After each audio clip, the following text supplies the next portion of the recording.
All right, let's talk about Senate Majority Leader Chuck Schumer and his deep anti-Semitism. Okay, I just want to tell you guys. I want to tell you something. Okay, anyone that says no to the current, oh my God, I didn't even blast off. What the fuck am I doing, dude? I am all over the place today. I'm sorry, guys. I'm sorry. What the fuck is that meme that you sent me before, though? That sucks. You just need to tie a balloon to you, like in that Nathan for You app. Yeah, that's what we're talking about. Israel, Palestine, Norm Finkelstein destroys Twink, part 2. Angry Zionist Twink, part 2. Everyone on Reddit is riding D's dick so hard.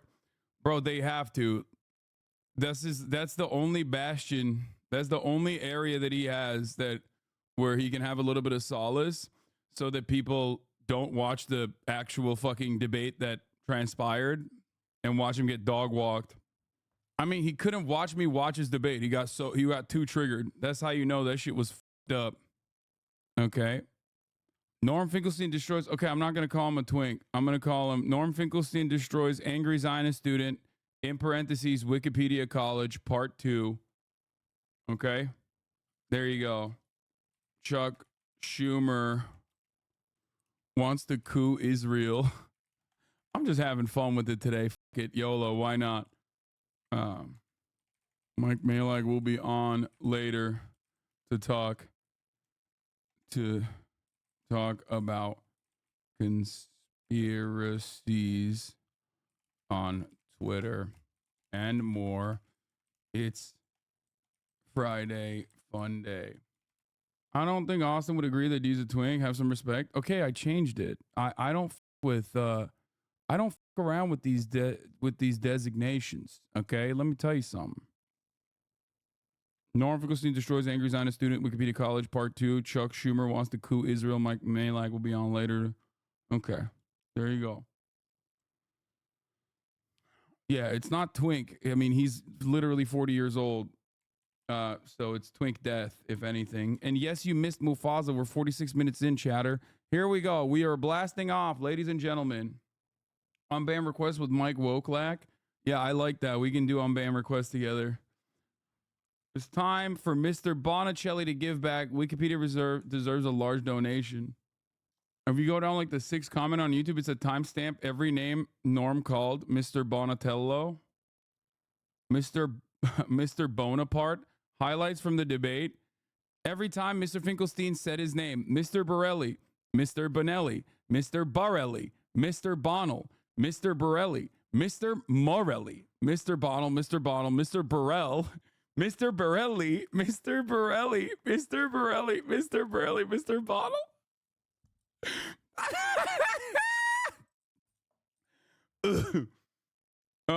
Yeah, Mr. Barilla. It's just so fucking funny. I loved it because like at first he just didn't even address him at all. And then every time he's like, what's your name? And then he finds out what his name is. And then every time after that, he's just wrong. It was really funny when that chatter came in here to be like, if he did this to you, you would lose your mind. And it's like, yeah, I would. But it's very funny when it's being done to someone I don't like. Why do you think this is like a unique revelation? People are so obsessed with like hypocrisy baiting that they think that this is like some kind of hidden truth that they've unmasked. It's like, no, man, I like it when it's, you know, I like it when it's being done. It's like funny and humorous, especially because like, you know, we need some breaks in the humor when one side is like literally defending ongoing genocide and denying that it's even happening at all. So, and people do that to me all the time. I actually do love it. Like when what's his face called me Mr. Pecker. Northern Lion moving into your territory, Sometimes making people hot ask takes. me, because I'm a politics streamer, they say, NL, is there anything that is too woke for you? It's a tough question. First answer for me would be no. Second answer, you know it when you see it. And for me, when it becomes racist for white people to do an Arnold Schwarzenegger accent, that's when political correctness has gone mad. If I ever see someone in my chat that sincerely, unironically, like that's offensive to Austrian bodybuilders, I would be like, hang it up, boys. I hate to admit it, but comedy truly is dead. Good take.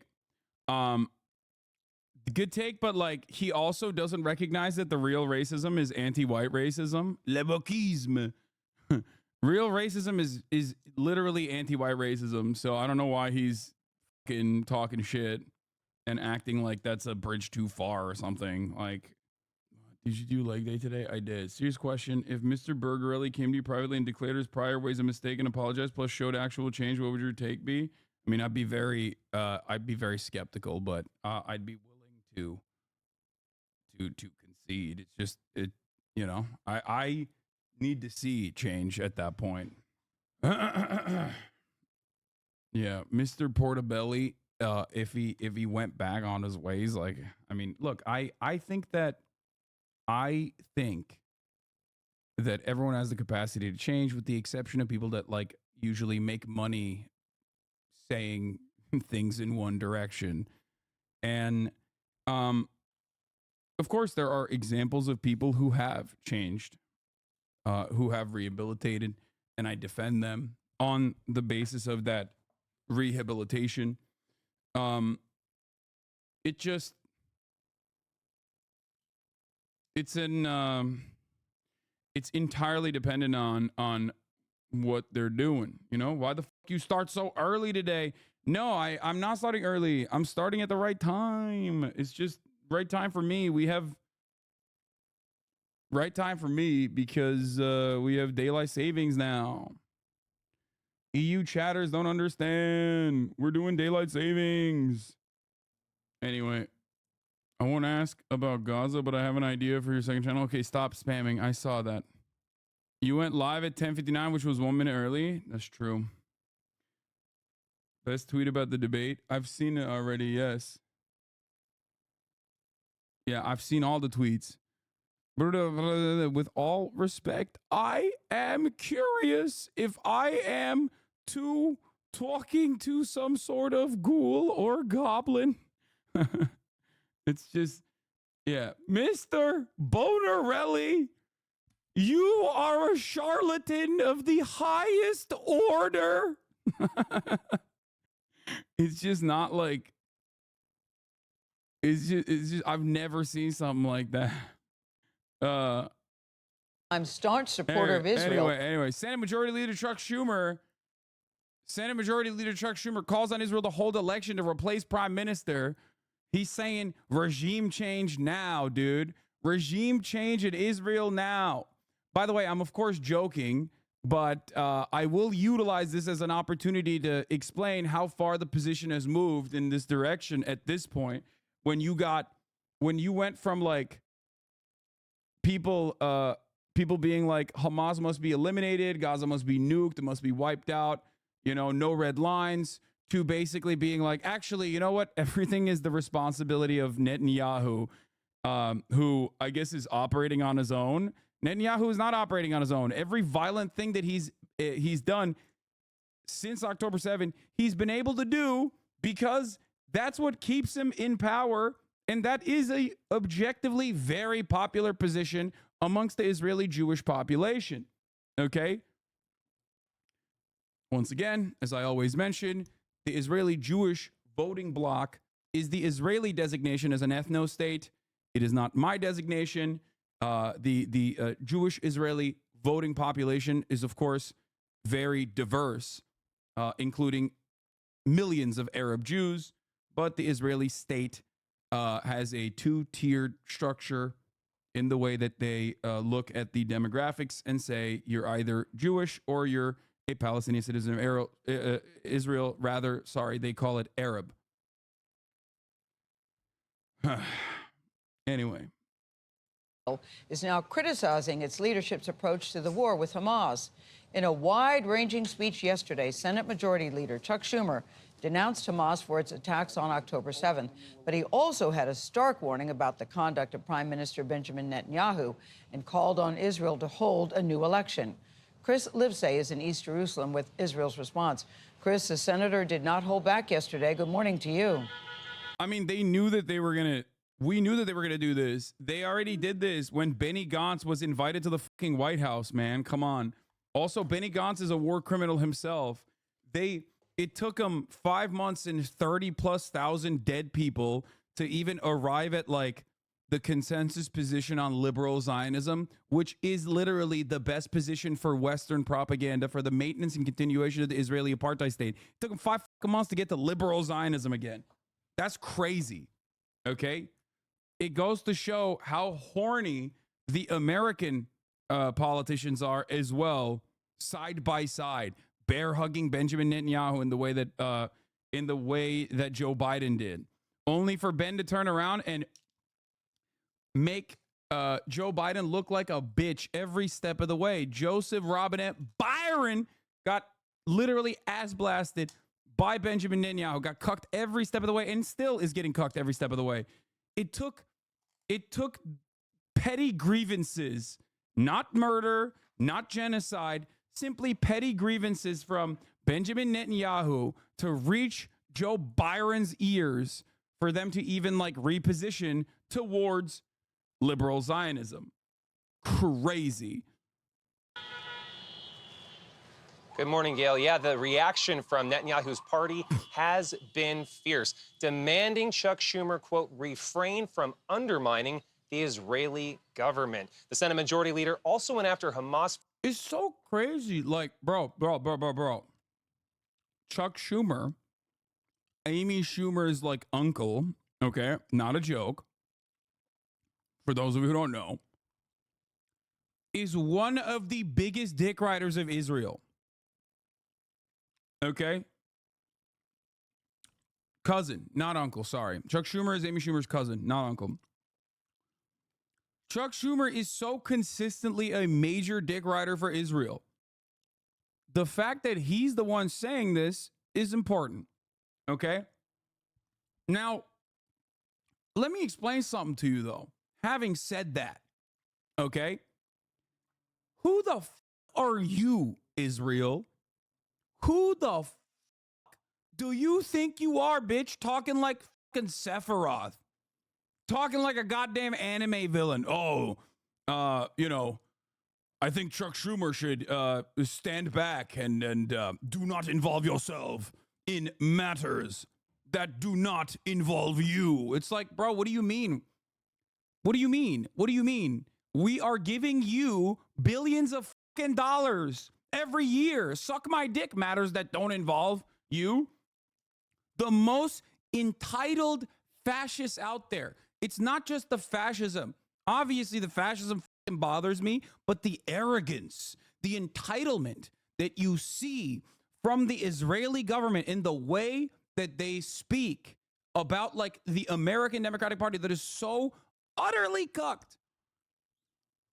It makes me so mad, bro. I'm telling you, you can't have a Arkansas governor speak like this, okay, against the federal government.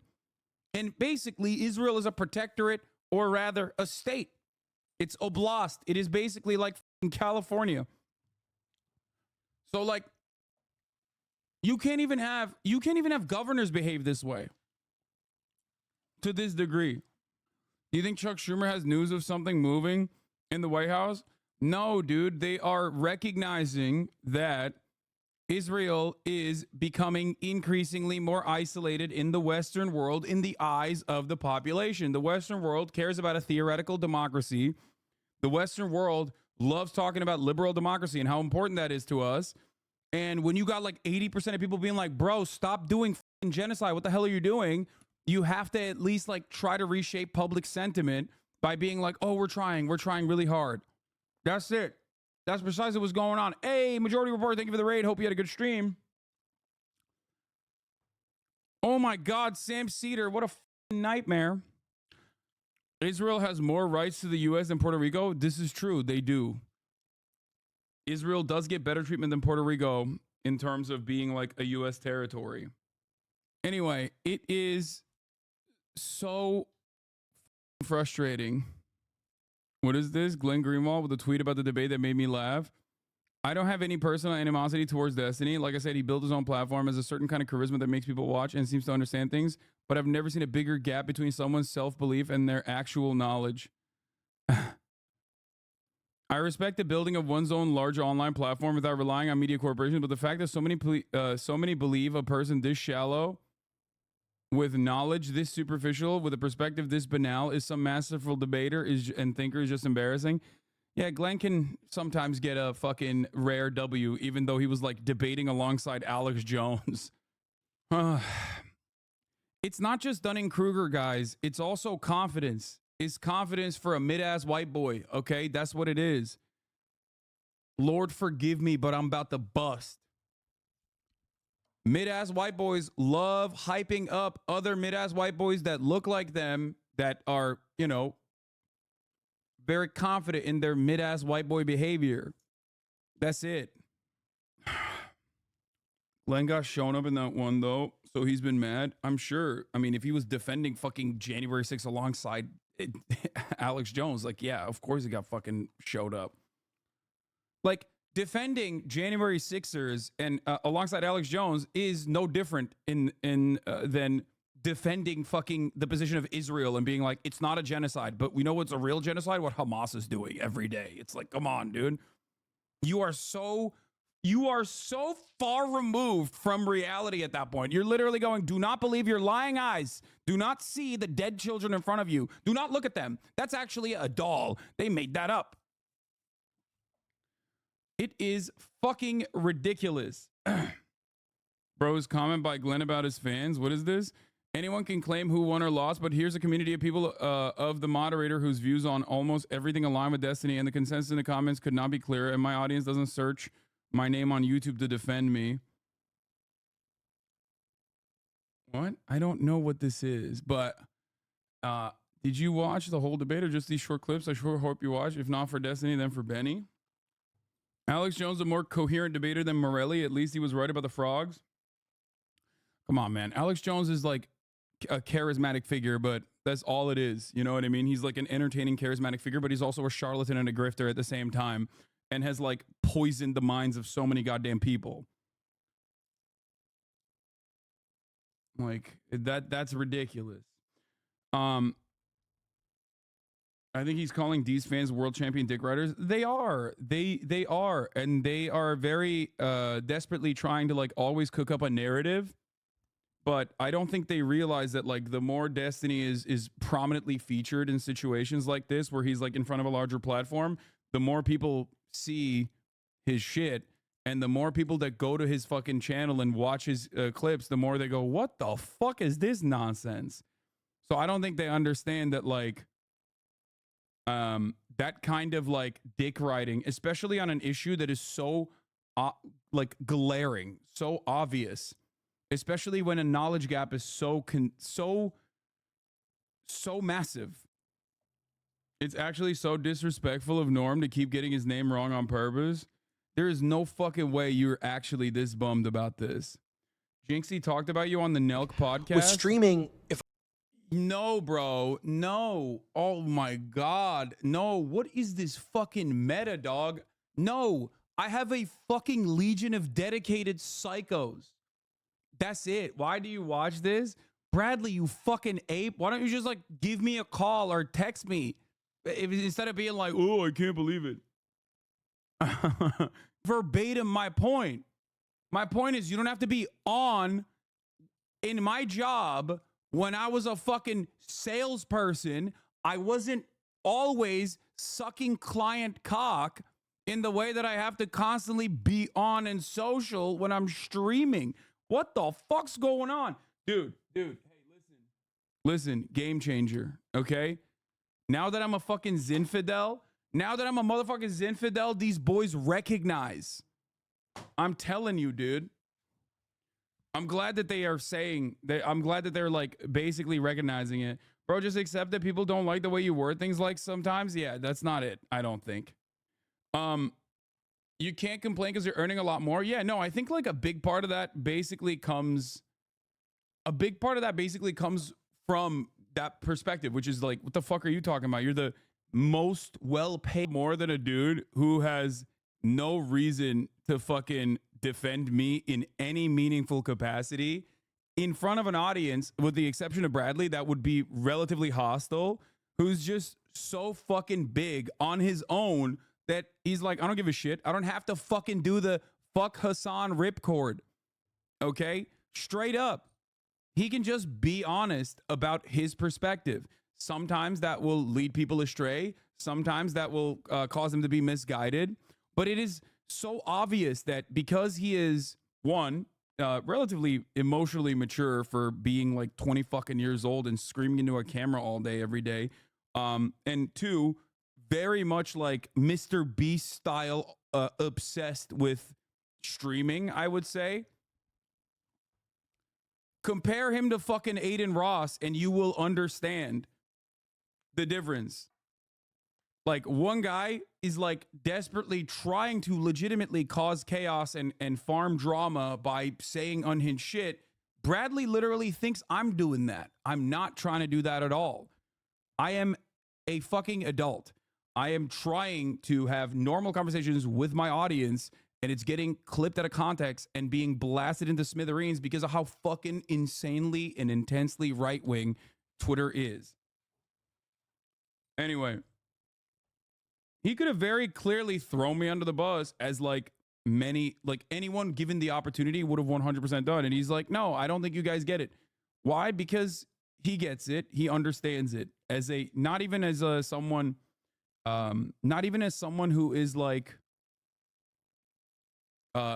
aligned with my worldview or values either. He's getting it as someone who is also a streamer and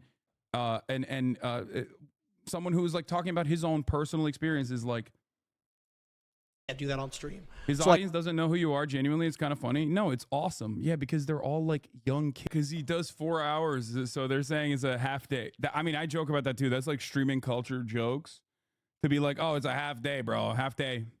Like, if I do less than 8 hours, people unironically would go, oh, half day today. We're taking time off. What's up? What's up with that? What's going on? Not doing a full day today? 7 hours and 59 minutes, it seems.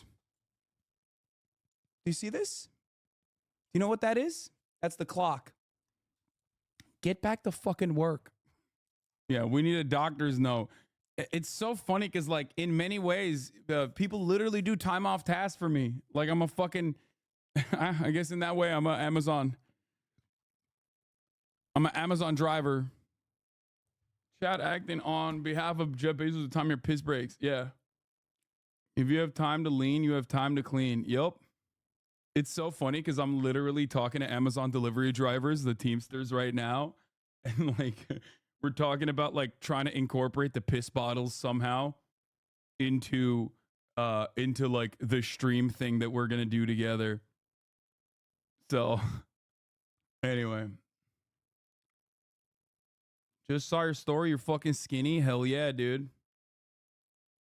People mad at you going to the bathroom unironically hate their bosses for that same attitude. Yeah, no. But also, they're like, I get it, dude. Look, I get it. You're in here for a short period of time. Maybe you're in here for like an hour. You don't want me to fucking slack off in that hour. You don't have a way of thinking about this as though it is... you don't have a way of thinking about this as though, like, this is normal to go and piss after hours and hours and hours of holding it in. You know what I mean? Like right now, I literally have to piss so bad, and I'm going to serve you the 3-minute ad break instead. Okay, here's the 3-minute ad break now at the top of the fucking hour. I have to. I would kind of love to see you on Jinxie's pod. Yeah. I would love to go on Jinxie's pod. I would do it. Before Mike comes over, you should know his family dog died. Be nice. Damn, bro. Mike Parasocials are in here. That's so funny. That's like, dude, yes, I'm always nice to Mike. What the fuck are you talking about? I love Mike. I am a dick rider of Mike. I have personally defended Mike to my audience that was like very hostile to him because of his allegiances with Logan Paul. For starting the war on October 7 with that ruthless massacre. I'm a Chuck PP. Schumer, emphasizing he's the highest-ranking Jewish elected official in the United States, levied a blistering attack on everyone he holds responsible for the war in Gaza. To blame only Israel for the deaths of Palestinians is unfair, one-sided, and often deliberately manipulative. And it ignores Hamas's role in this conflict. The Senate Majority Leader blaming the terror group, as well as Israel's far right, as some of the biggest obstacles for a U.S.-backed two-state solution and taking aim at Palestinian leaders. Quite frankly, I haven't heard enough Palestinian leaders express anguish about Hamas and other extreme elements of Palestinian society. I implore them to speak up now, even when it may be hardest. That includes Palestinian Authority President Mahmoud Abbas, clinging to office for nearly 20 years. Polling shows 90% of Palestinians want the 88-year-old to step down. But Schumer's most eye-raising comments were to Israel's prime minister. Prime Minister Netanyahu has lost his way. He has been too willing to tolerate the civilian toll in Gaza, which is pushing support for Israel worldwide to historic lows. Israel cannot survive if it becomes a pariah. יש לחצים. The embattled prime minister is vowing to push away international pressures and carry on the offensive in Gaza, where airstrikes continued overnight. Yeah, dude, it's lost its way. Israel totally on a different track record than totally on a different track than what it was on. Israel lost its way. The only prescient and important part of this is the only reason why he's saying this, which is that Israel is becoming a pariah. Okay? Also, 42 month subscribers being like making it seem like Mike has anything to do with fucking Logan Paul scheming. Stop being annoying, okay? I don't know if you're why is it that like the only interaction that so many leftist people have with any kind of like content or content creators is like never to just make jokes or whatever, but instead the only way to make jokes is by being like, hey, remember this other thing that someone else did? I'm going to associate you with that, and I'm going to tell you that you're bad for it. It's like, come on, man, just make like better jokes. Like Logan Paul being a part of Hezbollah is way funnier than like bringing up some actual fucking like real shit that his co-host has done. It's like the Fresh and Fit boys yelling at Ethan to be like, oh, remember when Hassan had a fucking guest on who said this? And it's like, like, yeah, why are you coming in here with that same energy as a fan of mine, right? As a fan of mine, you're coming in here with that same energy of like, does Mike keeps a log of all of his homies' dick sizes. Why don't you talk about that? They've always been a pariah globally. Now they're a pariah to Americans. No. A company is selling the full-scale replica of the Dark Moon Greatsword from Elden Ring for $459. Not for me. Night during the first week of Ramadan. Netanyahu is wildly unpopular here in Israel. Remember, the October 7 attack happened on his watch, not to mention the kidnappings. And now Hamas is saying it's considering the release of those hostages in exchange for a ceasefire and up to 1,000 Palestinian prisoners. But so far, Israel says that is unrealistic. Tony? Yeah, it is pretty lopsided. Chris Lissay for us in East Jerusalem. Chris, thank you very much. I want to linger for a second, guys, on the Schumer speech, because it's a lot more than just a headline about Netanyahu. He says a lot of the things that I can tell you American Jews are saying amongst themselves in text messages all day long. There's a full defense of Israel as a Jewish nation with Jewish history. There's a heaping of blame on Hamas for hiding behind civilians. And another key part, Netanyahu may be unpopular, but there's an endorsement here from Schumer of the war effort to eradicate Hamas, or at least eliminate them from any position of power, saying there can be no peace unless that happens. So people should really listen to the whole thing. If you want a window into what American Jews... He might not be popular, but it's not like his replacement just won't be another flavor of Zionist. Yes, brother. This has nothing to do with Benjamin Netanyahu. This has everything to do with laying the blame and responsibility squarely on Benjamin Netanyahu's shoulders so that we can get back to business as fucking usual. Like we can get back to October 6th. Okay? Even though October 6 and October 5 and October 4 and every other fucking day of the goddamn year where Israel is just an apartheid state that is like brutal and violent to the Palestinians is what caused October 7. But like, this is just about trying to fix it on the back end, trying to fix the PR side. Felix Biederman, very famously, has talked about this quite a bit. He always says this, like, I've had this conversation with him personally, and he will always like repeat this, which I think is a very good point. He always says liberal Zionism is an infinitely more effective way of doing propaganda to the West if you want to actually maintain the fucking apartheid regime, right?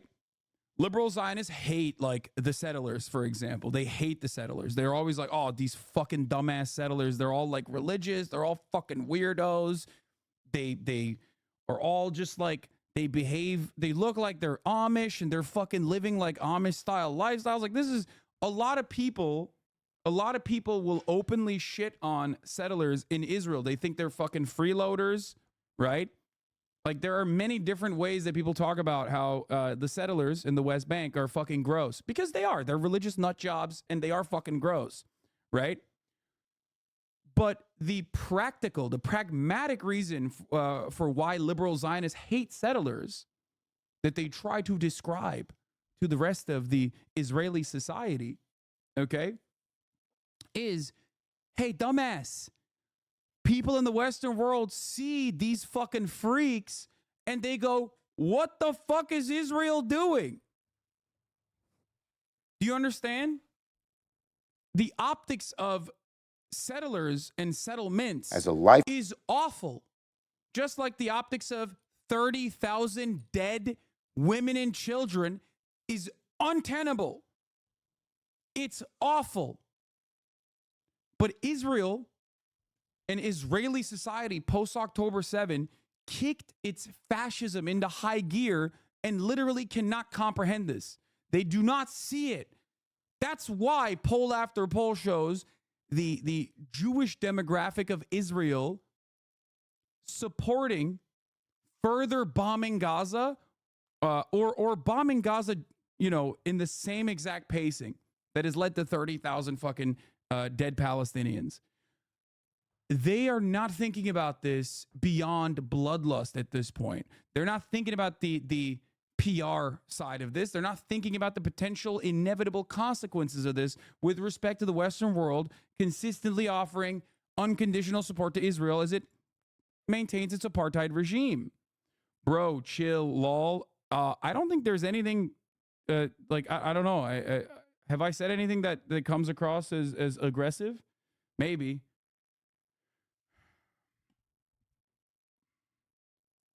Yes, Israel is behaving post 9/11 America, doing post 9/11 America shit, except Israel is not America. Israel needs America. Okay? That's number one. Number two, the difference is that America has a lot of problems. Okay? America has a lot of issues. But I've said this time and time again, and this is a little spicy of a take, especially if you don't fully grasp how dire the situation is for the Palestinians. But and I've said this before, if Palestinian conditions right now resembled the existence and the conditions, the modern day contemporary conditions of black people in the United States of America in a white supremacist society, we would hail that as the greatest fucking move in the right direction of all time. Okay? And I stand on that. I stand by that. 100%. That would be an objective good if Palestinians tomorrow existed in a one singular Israeli state in the same way that black people exist in the United States of America. Okay? This would be objectively an unimaginable improvement on their living conditions. And that isn't to say that black people have it super easy in America. Not at all. Not by a long shot. If we're talking about averages, if we're talking about underfunded neighborhoods, then of course not. I'm simply using this as an example for you to understand how dire the situation is for the average Palestinian. I've said this before. because I have a predominantly American audience, I always have to compare it to like American history and American contemporary politics in some ways. And I mean, there is no comparison in the Western world where you have like a mechanized death brigade melting your family members on a daily fucking basis. We have still in the United States of America, for example, slavery in our prison system. Our criminal justice system is basically a continuation of chattel slavery. It's not to the same degree. It's not to the same severity. Chattel slavery, much like the Holocaust, is a uniquely evil system of death and destruction. However, even with all of that, it's like comparatively to the Palestinian existence, like Palestinians living in the West Bank live in apartheid-like structures. It's worse than Jim Crow right now. Palestinian existence in the West Bank is akin to Jim Crow in the worst aspects of Jim Crow. Okay? I would say. Palestinians in Gaza are even worse off than that. Palestinian citizens of Israel exist in a structure that is like akin to Jim Crow in a better part of Jim Crow, I guess, in a less aggressive aspect of Jim Crow. Yeah. Population. Yeah, Chomsky has openly said that Israel's treatment of Palestinians is worse than the apartheid in South Africa. The reason why it's worse than the apartheid in South Africa is because they were aligned with apartheid South Africa, recognized apartheid South Africa's issues in terms of PR, and made sure that they didn't run into those same problems. Is there any validity to the theory that Netanyahu is extending the war effort because of the legal battles that await him? Yes. 100%. Yeah, there's definitely a lot of truth to that. But one must ask the question, how horny is the Israeli population for death and destruction that this is a benefit, that Ben doing this genocide actually saves him from additional legal scrutiny, despite having a historically low approval rating, a historically high disapproval rating? One must ask that question. Anyway. Dude, I got it. Okay, I got it. You're funny. Okay, you keep asking. Lifelong supporter of Israel. It has become clear to me the Netanyahu coalition no longer fits the needs of Israel after October 7th. The world has changed radically since then, and the Israeli people are being stifled right now by a governing vision that is stuck in the past. Nobody expects Prime Minister Netanyahu to do the things that must be done to break the cycle of violence, to preserve Israel's credibility on the world stage, and to work towards a two-state solution.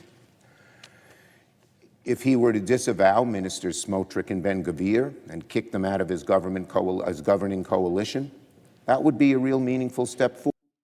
Please stop comparing Palestinians to black people's struggle. They are not the same, and Hassan is not the person that should be making the comparison, even if they were. Unless you're black, I don't really care your opinion on it. DM me, mister, if you want to continue further. I'm not trying to distract. Yeah, bro. The reason why I feel comfortable making these comparisons, for the record, the reason why I feel comfortable, by the way, I respect this person. Don't yell at this person. I respect them for being kind and literally saying, like, I don't want to distract further, okay?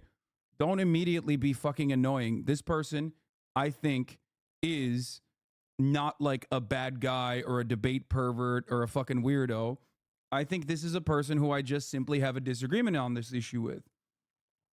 And as it is my job to utilize this as an opportunity for education, I would present the likes of Nelson Mandela that has made this comparison himself.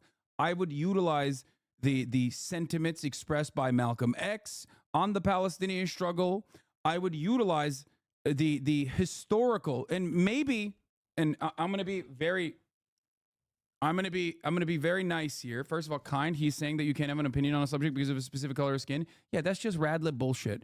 Okay, but especially as it pertains to black issues, it is a totally understandable way to approach the subject matter, because in a white supremacist society, you got black people operating and moving in ways like white supremacists. Of course, the expectation is going to be that like any fucking white guy is going to be probably racist and out of touch. I don't think I am, but I do think that it's an understandable edge to have. It's a defensive posture. Anyway, and here's the other thing I was going to say.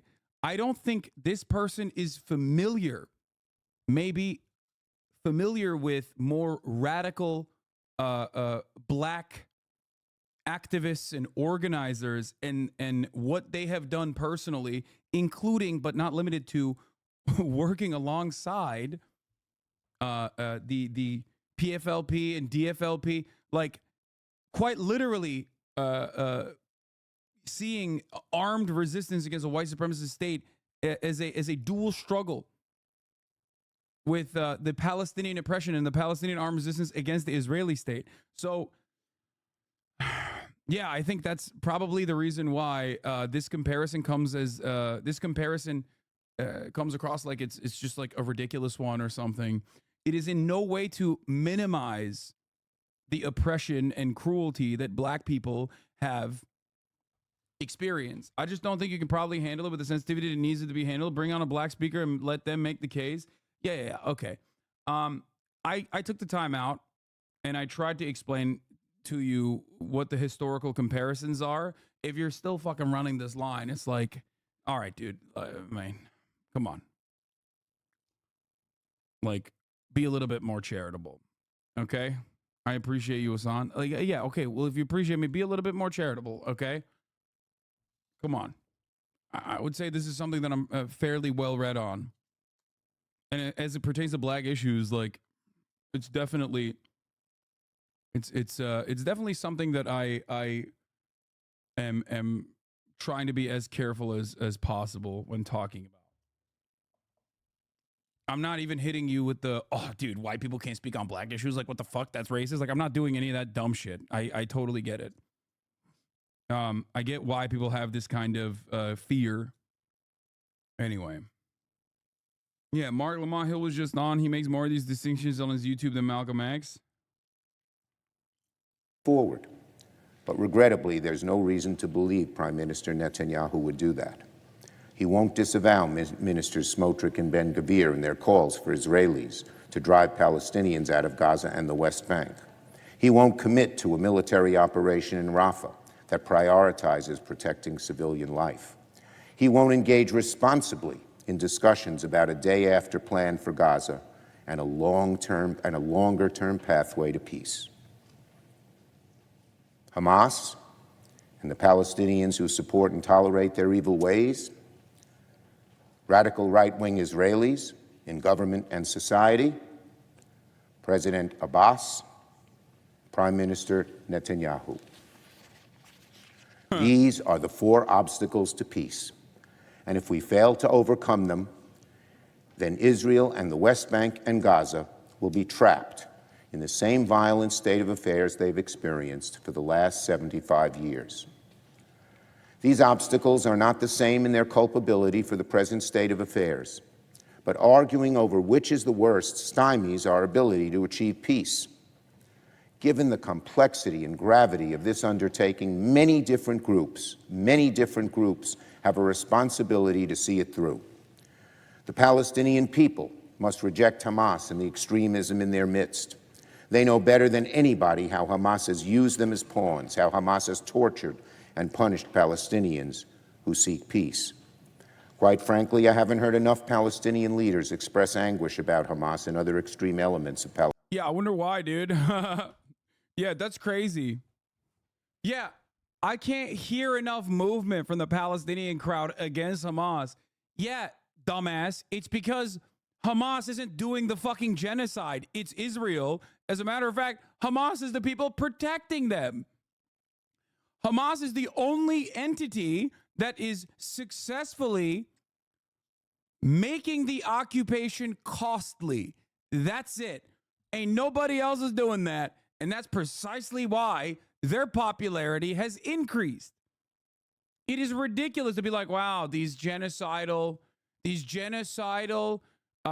people that are currently being genocided, why are they not saying that the only militant resistance against the genocidal Israeli regime is actually bad? I love that this fucking bullshit middle of the ground ass speech, by the way, is what people make is what people delude themselves into thinking is like radical. Both the liberals who want to make it seem like this is a major change, and there is a real tonal shift here. It signals something that I've told you since day one, by the way, which is that this is their exit ramp. This is their pressure valve. They're releasing it so that they can go back to like business as usual apartheid defense, right? As long as we can get back to the good old fucking days of October 6th, I can't find it, but you predicted they would do this months ago. You said they would change the narrative from it's all Hamas to blaming Netanyahu when it gets too hard for them to cover up the atrocities in Palestine being done to Israel. Yes, I did say that. This is their exit. This is their exit ramp. The fact that they didn't arrive at this exit ramp like 2 weeks in is insane. But also, liberals will now jerk this off as though like this is a brave stance that Chucky boy's hitting here, and the ultra Zionists will go froth out of the fucking mouth like screaming from the rooftops about how anti-Semitic Chuck is and how Chuck should concern himself with his own affairs. You know, some shit like that. It's crazy. Palestinian society. I implore them to speak up now, even when it may be hardest, because that is the only true way to honor the lives of all those lost, by transcending the enmity and bloodshed and working together in good faith for a better future. Once Hamas is deprived of power, the Palestinians will be much freer to choose a government they want and deserve. With the prospect of a real two-state solution on the table, and for the first time, genuine statehood for the Palestinian people, I believe they will be far more likely to support more mainstream leaders committed to peace. I think the same is true for the Israeli people. Call me an optimist, but I believe that if the Israeli public is presented with a path to a two-state solution that offers a chance at lasting peace and coexistence, then most mainstream Israelis will moderate their views and support it. Part of that moderation must include rejecting right-wing zealots like Ministers Smotrich and Ben-Gvir and the extremist Israeli settlers in the West Bank. These people do not represent a majority of the Israeli public. I'm sorry. Dude, see? Liberal Zionism, dude, is so funny. No, guys, you don't understand. Benjamin Netanyahu is only continuing this ethnic cleansing campaign to basically stay alive and not fall apart and withstand legal scrutiny as soon as he's like voted out of office. Don't ask the question how the continued ethnic cleansing campaign is keeping him in office, though. Because if you ask that question, then you have to come to the recognition that like, oh, the people on the ground, the Israeli society do want this actually. That's weird. Like, to act like this war cabinet is not following on the agenda and the interests of the broadest subsect of the Israeli Jewish demographic, the population of Israeli Jews who participate in these polls, which we can fucking see, by the way. All right. It's ridiculous. You can see it. You see it with your own two eyes. The recognition that Benjamin Netanyahu is utilizing this fucking ethnic cleansing campaign to stay alive, to stay afloat, comes with the understanding that this is a popular thing that he is doing. They talk about Israel like they do about cops, just a few of them, not a systemic issue. Yeah. The bad apples narrative is exactly done here to whitewash Israel's crimes. And the entire like, I want to stress this. I want to make this very clear. I've been saying this since October 8th, okay? I've been saying this basically since October 8th. I've said it for 10 years now at this point, okay? That liberal Zionism is better PR for the same apartheid state, okay? That's the only thing. Israel needs to continue doing good PR so that they can rely on Western support, Western permission to keep maintaining its apartheid state. And liberal Zionism helps Israel significantly more than the unhinged, unwashed, absolutely psychopathic fucking settlers, okay? Liberal Zionists are right on that front when they say this looks bad. Fuck these guys. This looks really fucking bad. But ultimately, it doesn't matter. It doesn't matter because the apartheid state is the same. And Flip Dingo, who said, Hamas equals bad. Bad for Palestine. Tell me how the war wouldn't have happened if it wasn't for Hamas. Why do you support Hamas, who are a terrible, horrible organization? Great question. Okay? Asking me why I support Hamas, who's a terrible organization, after 5 months of the Palestinian population withstanding ethnic cleansing, is like saying, why do you support the Black Panther organization? They're the bad guys. They are the bad guys. Okay? It's like asking, I can't believe you would be on the side of George Floyd. After all, he has a criminal background, a criminal history. I can't believe I'm going to use this, but in the words of Dave Chappelle, Israel made Hamas the good guys in this situation. Israel chose Hamas, both literally and also figuratively. Okay? That's it. I support the ANC in South Africa and the South African apartheid. I support the FLN in Algeria. I support the IRA in Ireland. I support people all around the world trying to break free in their emancipatory struggles. Because I understand that it is very human to want freedom. It is very human to no longer be living under the oppressive thumb of an apartheid regime. That's it. We've talked about the theories, and also we've talked about the historical significance, or we've talked about this theory in practice throughout history, right? The colonizing entity sets the standard for violence. That's it. And if you know anything about Palestinian resistance, if you are familiar with the history at all, you will recognize that Palestinian resistance has taken many forms throughout history. And this current October 7 most violent form of Palestinian resistance is directly a consequence of Israel's violence every single day in its apartheid regime. Because a supremacist ethno-state, apartheid state, requires a shit ton of violence in its daily maintenance. Just because that kind of violence is normalized or cast aside does not change the reality of said violence, especially in the way that people receive it.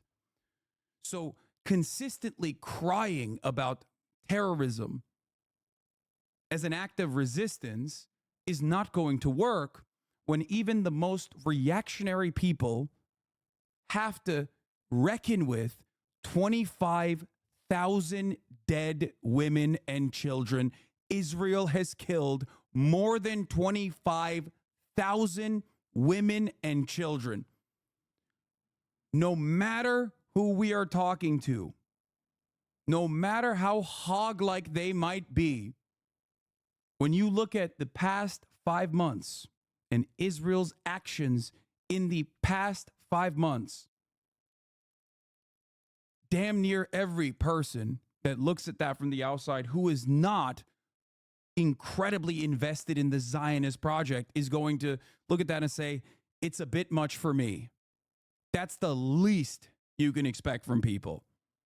And that is precisely what's happening right now. And that is precisely why these dumbass Democrats are finally releasing the pressure valve and being like, fuck Benjamin Netanyahu. Benjamin Netanyahu is the reason why.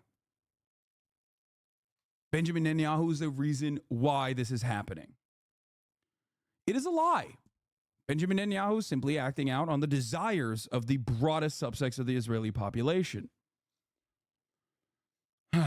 You said something similar a while back, saying that the Houthis, who you don't politically agree with, is still a force against an oppressor, and the only way moving forward in social issues is by taking care of the one who is oppressing everybody in a particular region, regardless of their race or gender or sexual orientation.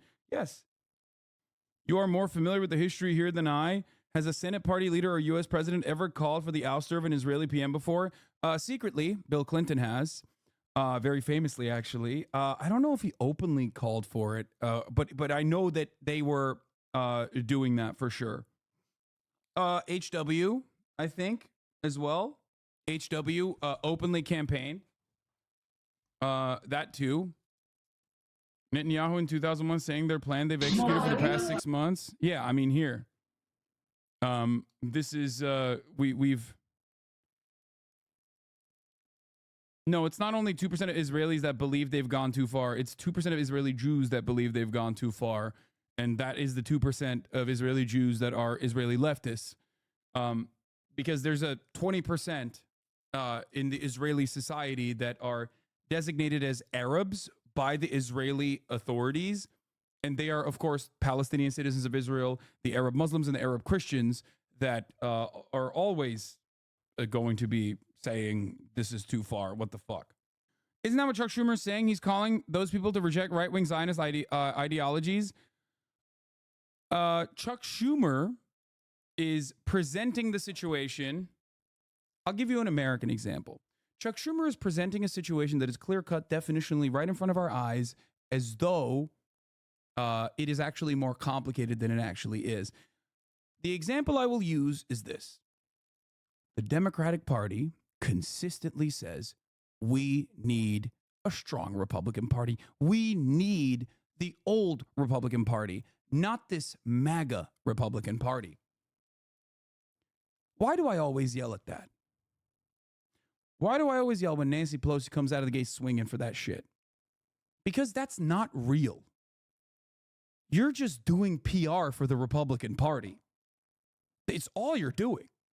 Because everyone here knows that there is no Republican Party that exists in the minds of Nancy Pelosi.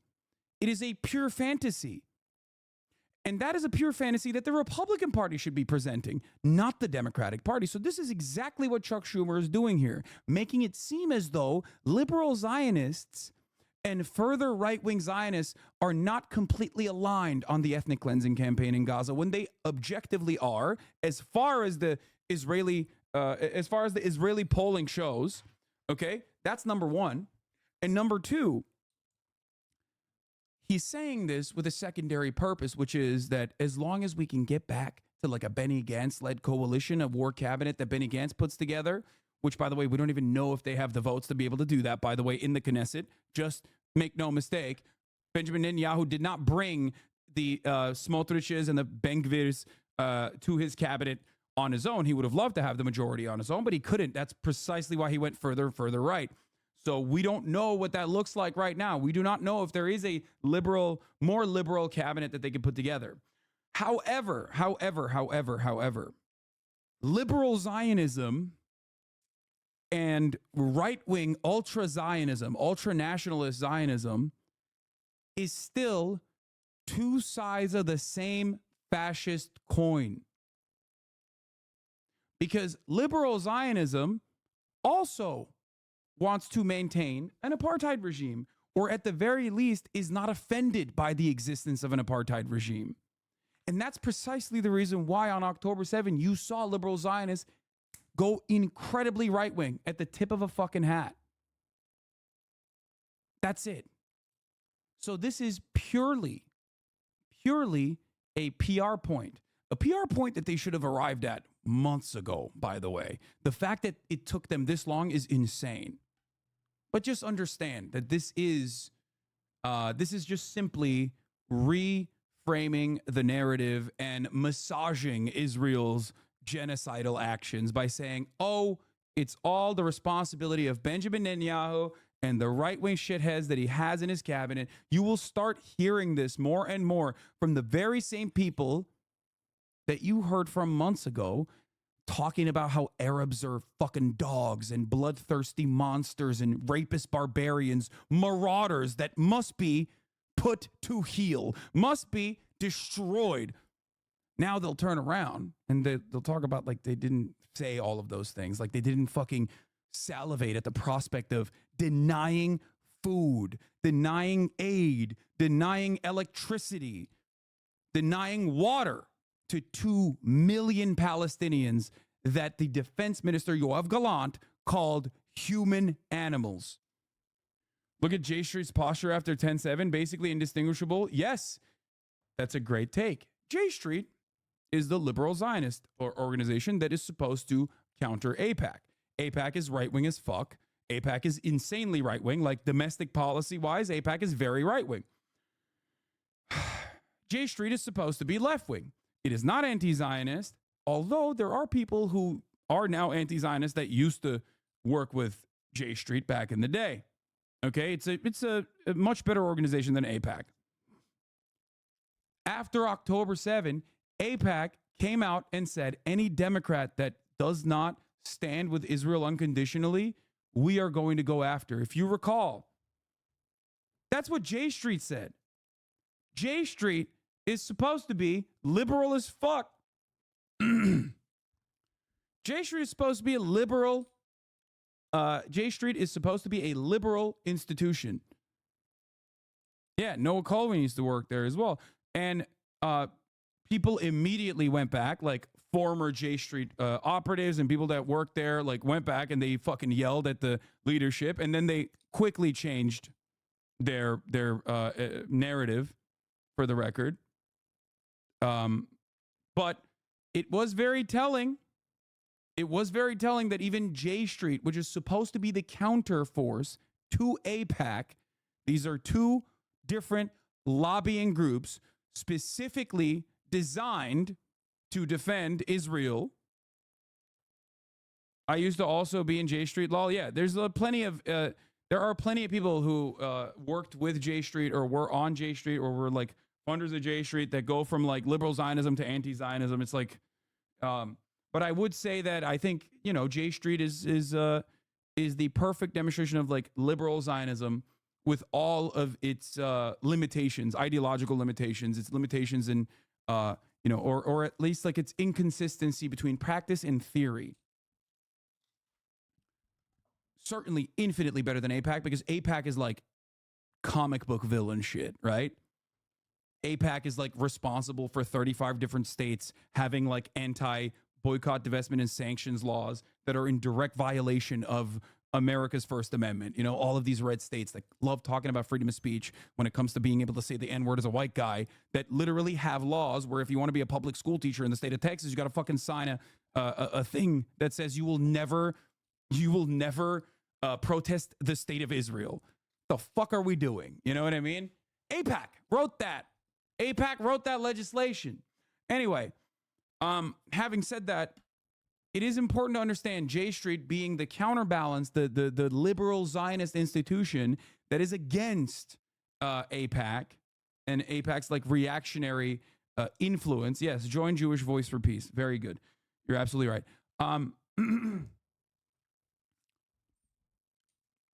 Even J Street was very, very right-wing and very reactionary in the immediate aftermath of October 7. They had to be dialed back. Okay? So The reason why I'm describing all of this is because I want you to understand the glaring, obvious shortcomings of liberal Zionism and the moral bankruptcy that liberal Zionism demonstrates, because it's at direct odds with the first part of it, liberalism, right? It is an oxymoronic take. Zionism being a fascist supremacist ideology makes it as silly as saying, I'm a liberal fascist. If Zionism is a project dedicated to creating a Jewish supremacist, Jewish majority ethno-state built on top of an indigenous population that is brutally oppressed, and it's just straight up an ethno-nationalist fascist ideology, it's like saying, yeah, I'm a liberal fascist. Ridiculous. Almost as ridiculous as thinking that you're not going to see a 3-minute ad break at the top of the hour. You are, unless you're subscribed. For $5 or for free with a Twitch Prime, by connecting your Amazon Prime account to your Twitch account, you get 1 free Prime subscription a month. Mike Malag is calling me. Hold on. Yo, I'm live. Yo, I'm live right now. All right. Wait, what? Yup, quick cup of coffee with Alex Jones and Candace Owens just to get some quick feedback on a couple topics, and then I'll bring that intel live to your show at 2 p.m. Hell yeah. For those of you who couldn't hear him, he said he's having a quick cup of coffee with Candace Owens and Alex Jones, and he's going to bring that as feedback. All right. We're gonna do it. We're gonna do a Ask Me Anything when you get here, like any kind of like political questions you have, anything like that, and we're gonna duke it out with some people online. So get excited. Debate? We're doing debates?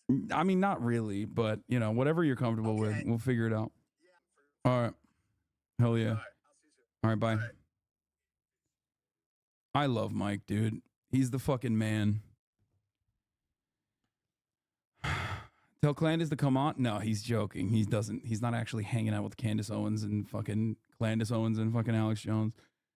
Dem Pivot taking this long signals the U.S.'s deep Islamophobia and how society values the lives of Palestinians and Arabs in general. 100% true, Yuvenda. Yeah. Yet under Prime Minister Netanyahu's watch, they have had far too much influence. All sides must reject from river to the sea thinking, and I believe they will if the prospects for peace and a two-state solution are real. Beyond the Israeli and Palestinian people and their leaders, there are others who bear a serious responsibility to work towards a two-state solution. Without them, it cannot succeed. Middle Eastern powers like Saudi Arabia, the United That's so funny. Yeah, dude. You made me like Mike. I think Mike is a person worthy of charitability. I will always ride for a dude that has overcome addiction, okay? Always. I don't think a lot of you who have ever had to deal with anything like that understand how fucking difficult that lifelong struggle is, okay? I will always ride for dudes no matter what happens. Like, it's the same principle behind why I love Jeff as well. Like, if you've ever gone to prison or if you've ever had like deep addictions that you've been able to overcome, I will consider that the beacon of rehabilitation, like the maximum best thing you can fucking do. With the exception of Michael Pillow, yes. No such thing as a former addict. Exactly. No, it's right. It's literally a lifelong struggle. It creeps in on you every fucking day. Anyway, heroin here. I'm on methadone for 3 years now, but I struggle to see the accomplishment. No, it's phenomenal. Bro almost compared Zyn to heroin addiction. Wait, what? No, I would never do that. Even though I do think cigarette addiction is like probably, I think it's worse than like as someone who struggled with alcoholism and also cigarettes, I would say cigarette is probably worse than alcohol. Of course, it's not going to be fucking heroin. That's ridiculous. But I can't speak on heroin personally because I've never been addicted to heroin. But yeah, nicotine addiction in general. Well, I mean, as someone who has a fucking shit ton of Zyn here, I would say that nicotine addiction is not the same as like as tobacco addiction. Nicotine technically is the addictive chemical, and it is very addictive, and it feels awesome, and I love it, and I'm still addicted to nicotine. But at least it's like so much easier to manage than and not nowhere near as damaging as as fucking alcohol or tobacco in general. Tobacco is so cancerous. So anyway, Kaya's on the floor. Good call. Kaya, place. Yes, baby. Good girl. Good place. Thank you, chatter. Have you tried Zins? Dude, I'm literally cracking a cold one right now. I am a fucking Zinfidel, okay? I am a People's History of the United States Howard Zinn. Do you understand me? No, it's good that you guys are snitching on Kaya because she shouldn't be on the floor. It's bad for her elbows. Anyway. United Arab Emirates, Egypt, Jordan, other mainstream Arab states can have immense power and influence with the Palestinians. Working with the United States, they must responsibly deploy their clout, their money, and their diplomacy to support a new demilitarized Palestinian state that rejects terror and violence. I believe they have the leverage to do this with the support of the majority of the Palestinian people who want what any other people want: peace, security, prosperity. I believe there is enough strength in the Arab world to get President Abbas to step down and to support a gradual succession plan for responsible Palestinian leaders to take his place. Hamas has so wrecked society in Gaza that it will take outside involvement of Arab countries to help rebuild something better and more sustainable. It may take some time to identify such leaders, but with the considerable resources of the Arab world backing them, I believe these leaders can and will emerge, knowing that they have support. The outlines of a deal between Saudi Arabia and Israel that were reported before October 7th still make a great deal of sense and can be the catalyst for the creation of a viable Palestinian state. Saudi Arabia and other Arab nations should continue to pursue normalization with Israel, and this should be the foundation of a grand bargain in the Middle East that will finally make meaningful Palestinian statehood a reality. For our part, the United States, the world superpower, must work together with our allies to bring our immense diplomatic and financial power to bear on this situation. We can be a partner to a grand bargain in the Middle East by deepening our relationship with the Saudis and other Arab nations to induce them to make a deal, but only if they actively guide Palestinians to a more peaceful future. On the Israeli side, the U.S. government should demand that Israel conduct itself with a future two-state solution in mind. We should not be forced into a position of unequivocally supporting the actions of an Israeli government that include bigots who reject the idea of a Palestinian state. Israel is a democracy. This is so funny. It's so funny that he's literally begging. He's basically being like, dude, come on, please get the fuck back to like a position that is defensible. You fucking monstrous pieces of shit. Get back to a position, because if you don't, you're gonna lose literally the entirety of the Western world, and you will never be able to have Israel ever again. 5 months into this conflict, it is clear that Israelis need to take stock of the situation and ask, must we change course? At this critical juncture, I believe a new election is the only way to allow for a healthy and open decision-making process about the future of Israel, at a time when so many Israelis have lost their confidence in the vision and direction of their government. I also believe a majority of the Israeli public will recognize the need for change And I believe that holding a new election, once the war starts to wind down, would give Israelis an opportunity to express their vision for the post-war future. Of course, the United States cannot dictate the outcome of an election, nor should we try. That is for the Israeli public to decide, a public that I believe understands better than anybody that Israel cannot hope to succeed as a pariah opposed by the rest of the world. As a democracy, Since you started your pouch journey, I ordered my pouches through a company called Snooze Me, and they have international flavors. Okay. Jesus Christ, this is a long-ass message. Israel has the right to choose its own leaders, and we should let the chips fall where they may. But the important thing is that Israelis are given a choice. There needs to be a fresh debate about the future of Israel after October 7th. In my opinion, that is best accomplished by holding an election. Now, if Prime Minister Netanyahu's current coalition remains in power after the war begins to wind down and continues to pursue dangerous and inflammatory policies that test existing U.S. standards for assistance, then the United States... Yeah, it's just testing U.S. standards for... It's just testing U.S. standards. He's based, epic, elderly, handsome, leftist, Jewish, and a senator. I didn't say his name, but you thought of him. Chuck Schumer. That's right. Yeah. The focus is always on Israel and not the suffering of Palestinians. Well, I mean, dude, come on. That part does make sense for Chuck fucking Schumer, okay? Chuck Schumer was literally against Obama when he was pro Benjamin Netanyahu when Benjamin Netanyahu was fucking over Barack Obama. Chuck Schumer was not fond of the Iran denuclearization agreement, which was Barack Obama's signature foreign policy accomplishment.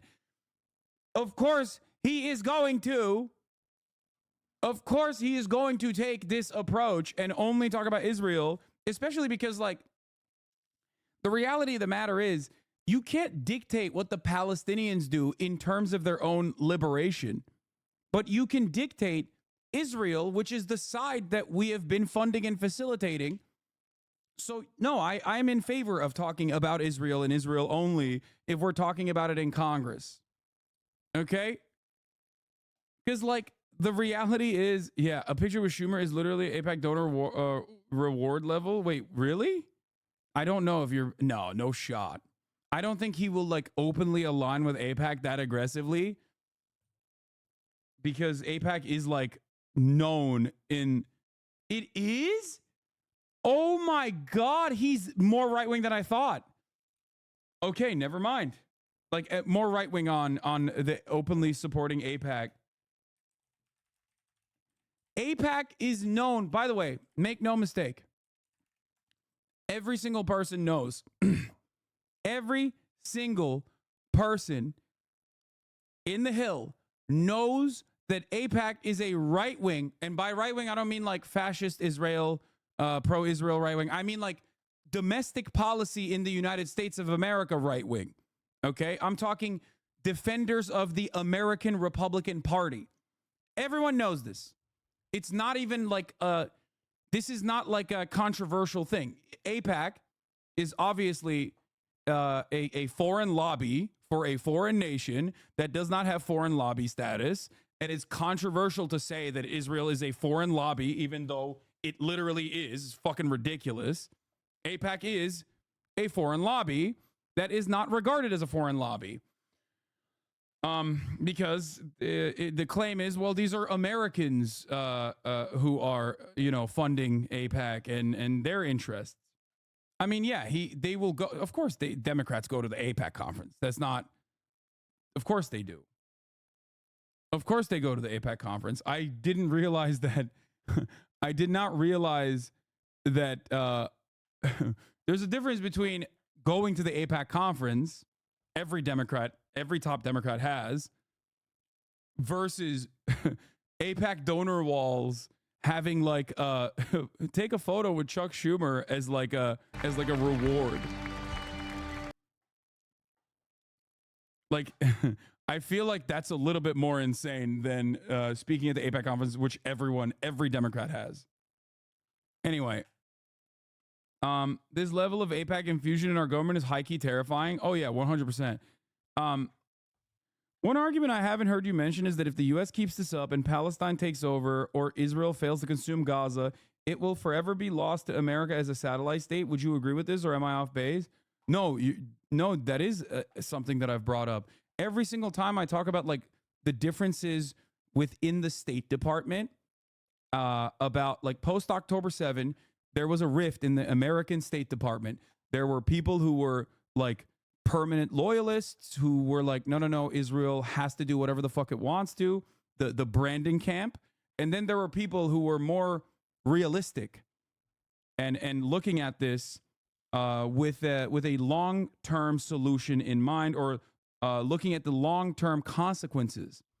And the people that have the long-term consequences in mind, understandably, we're like, we don't really care about fucking dead children, obviously, but we do care about obviously, America maintaining Israel in the way that it does as a forward operating base. Like, they need Israel to fucking exist. That's why, because of Israel's geopolitical importance as like America's, military country in the middle of this fucking region that we want to control somehow, right? They recognize that Israel's actions would cause Israel's inevitable demise, which is precisely why I'm shocked that they didn't hit. I'm shocked that they didn't hit the liberal Zionist exit ramp earlier. It's kind of wild. AIPAC-funded Dems propose keeping Congress in the dark on Israel aid. Murray and Schumer, sponsors of the proposal, have both received hundreds of thousands of dollars in campaign funding from AIPAC and other pro-Israel donors. Is it too late to hit the exit ramp? First of all, one thing that you have to understand is that that exit ramp is still business as usual for America. Like, the exit ramp that Chuck Schumer is hitting right now is actually still beneficial for America's genocidal conquest and imperialist endeavors in the region. Like, the only reason why I'm aligned with it at this stage is because it at least like stops the bleeding for a little bit. Okay?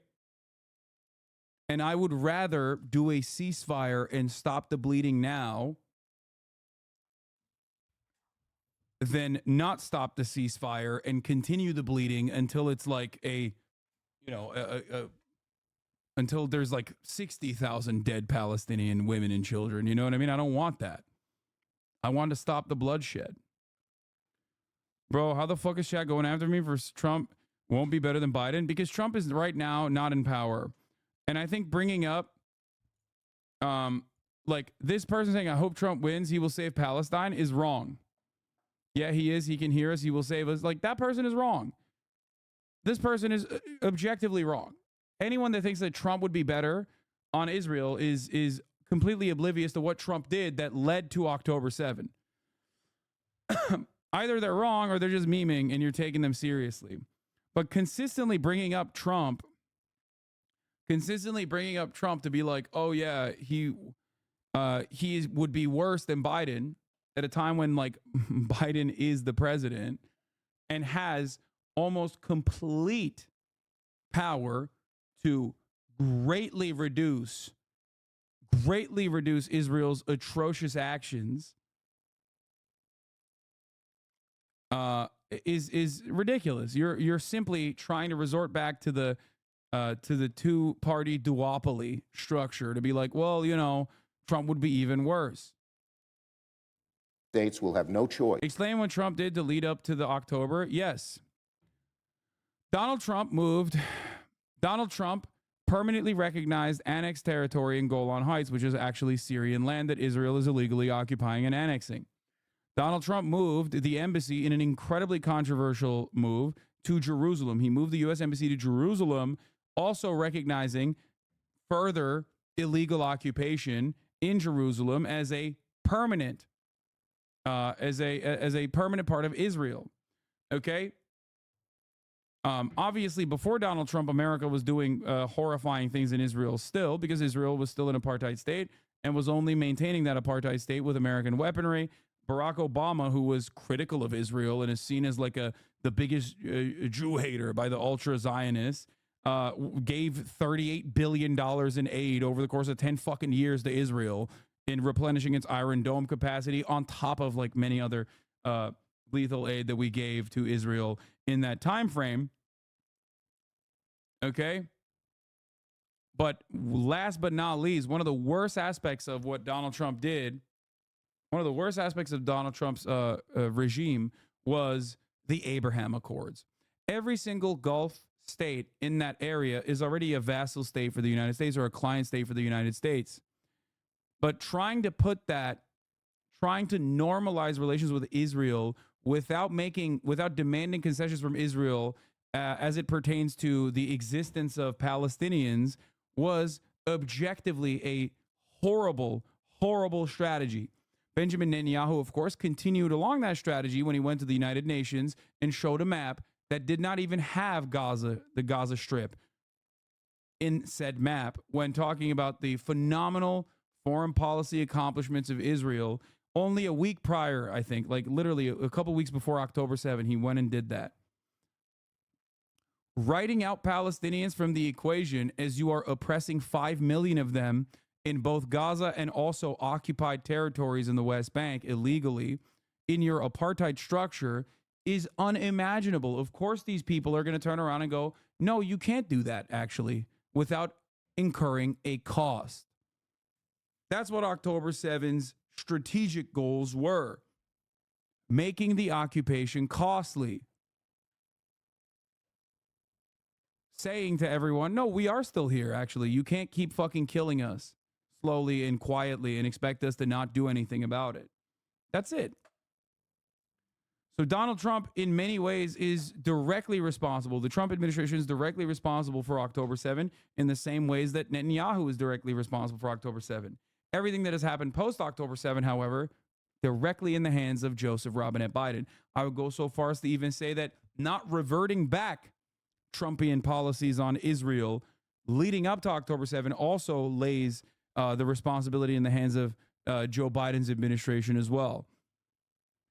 You will never understand this if you are so invested in the narrative that like Arabs are barbarians, Muslims are fundamentalists across the board and bloodthirsty and rapist monsters that simply just want to kill Jewish people. You will never understand the rationale behind the most desperate act that one can engage in. You won't understand it. People that do things like that feel like they have nothing else. That's why they can do that. Personally, I never have. I just think about endorsing the destruction we all deserve to suffer equally under Trump. If that means voters don't vote for Biden, but also don't vote for Trump, and Trump wins, then it's Biden's fault. Voting for the lesser evil is still choosing one evil over the other. Do you know where I can find resources in keeping my lights almost growing and participating or local mutual aid? No. Anyway, let's continue. But to play a more active role in shaping Israeli policy by using our leverage to change the present course. The United States bond with Israel is unbreakable, but if extremists continue to... Did Hamas target army posts and officials on October 7th? Yes, and they did, and yes, they were very successful. Of course. That was the broad majority of the targets were military posts, specifically a surveillance outpost in the Gaza envelope. Unduly influence Israeli policy, then the administration should use the tools at its disposal to make sure our support for Israel is aligned with our broader goal of achieving long-term peace and stability in the region. I believe this would make a lasting two-state solution more likely. Now, I know that there are many on both sides who question how we can discuss peace at a moment like this. So many Gazans are displaced from their homes and struggling to meet their most basic needs. Many are still burying and mourning their dead. Entire families have been wiped out. In Israel, everyone knows someone who was killed on October 7th. So many Israelis feel that people around the world have no respect for the grief and rage unleashed by Hamas's vicious attack. So, is there real hope for peace and a two-state solution? In the face of this atrocity, who could blame even the most hopeful among us for hardening their hearts, for giving up on the possibility of peace, for giving in to the hate? I seek my inspiration in the example of leaders who have come before us and worked for peace in the face of extreme circumstances. This is one of the people that unanimously voted to give Israel more weapons, just making sure, yes. And also continuing to give aid to Israel without informing Congress. Like, specifically wanted to do what Biden was trying to do, which was give Israel lethal aid without congressional approval. So he is a major dick rider of Israel, like aggro. Some of Israel's greatest warriors and security experts have been staunch advocates for peace because they understand better than anybody that it's essential to Israel's security.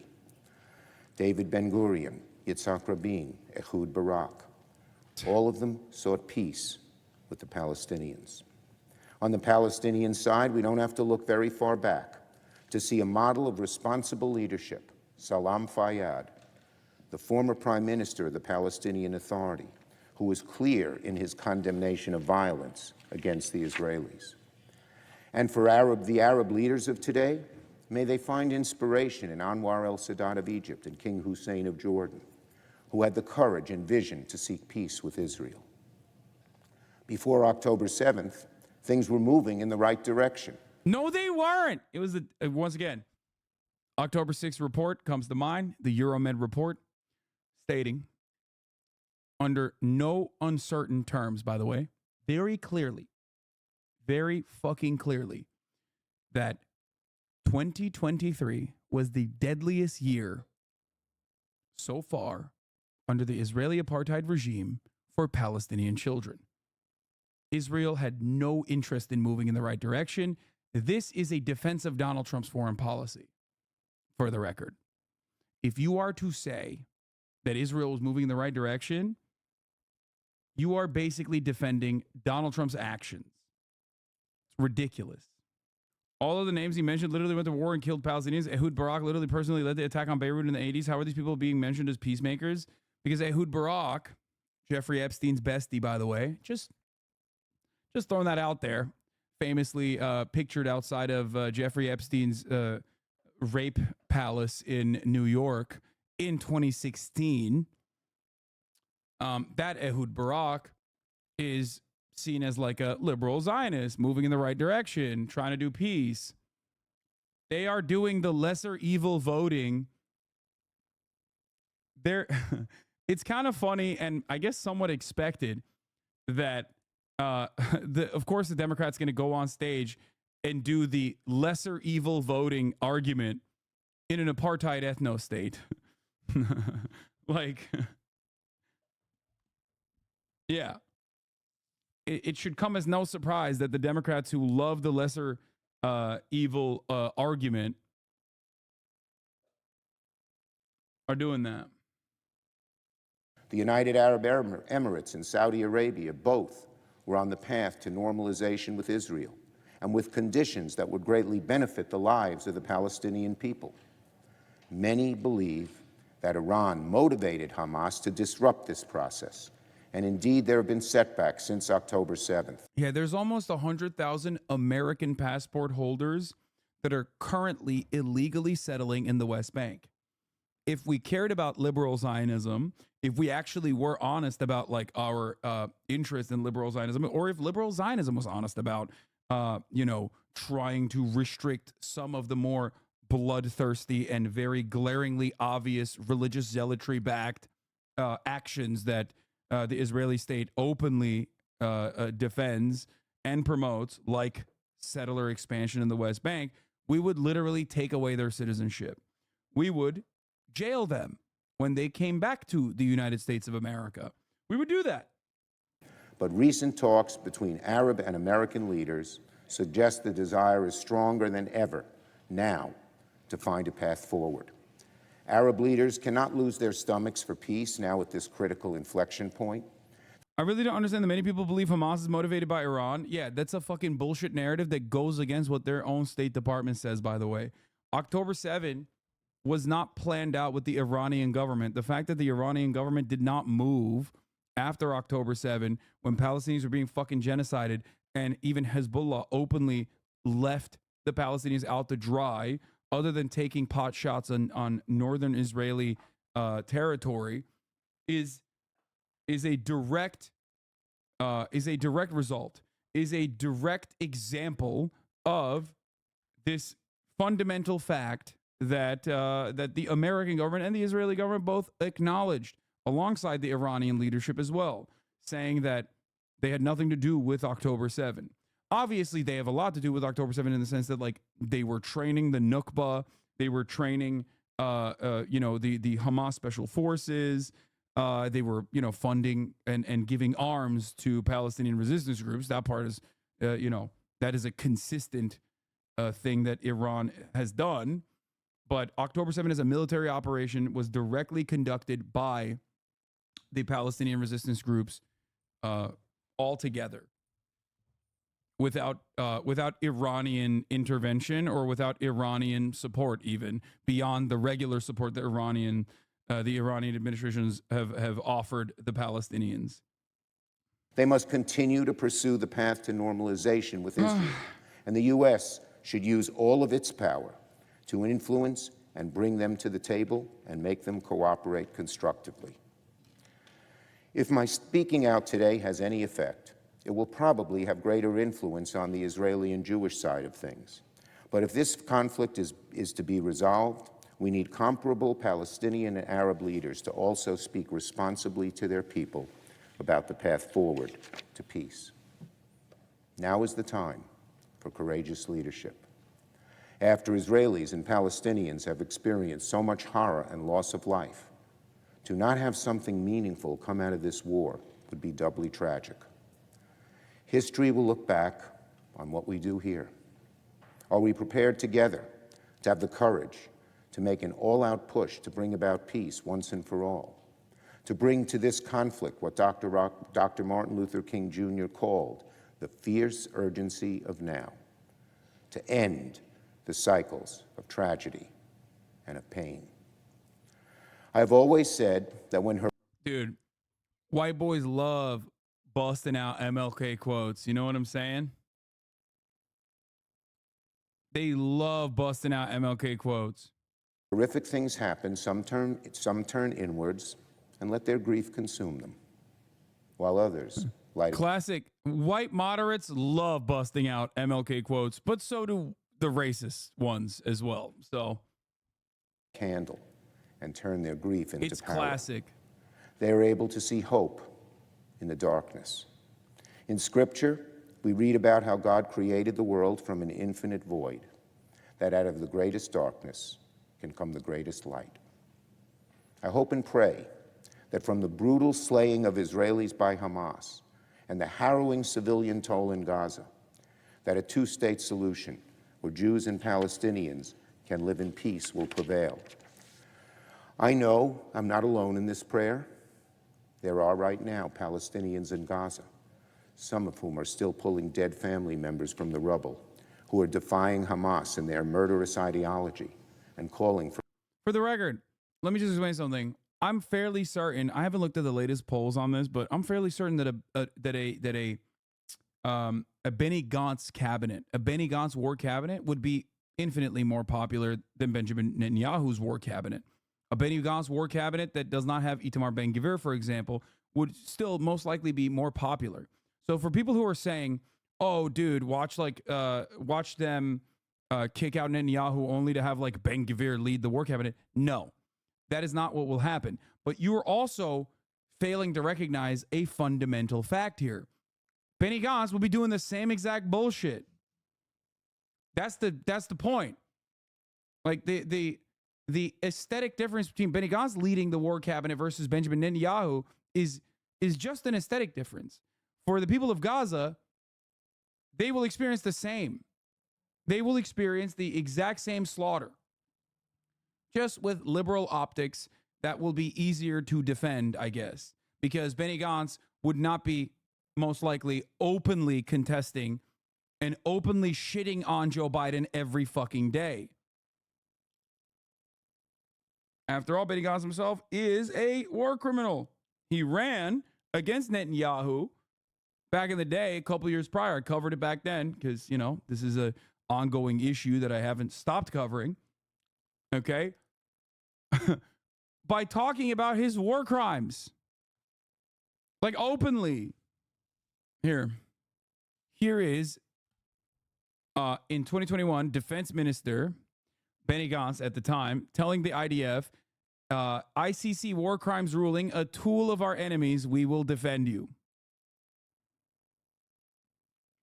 Sent a letter to the IDF calling the International Criminal Court's ruling claiming it has jurisdiction to open a war crimes investigation against Israel grave and unauthorized.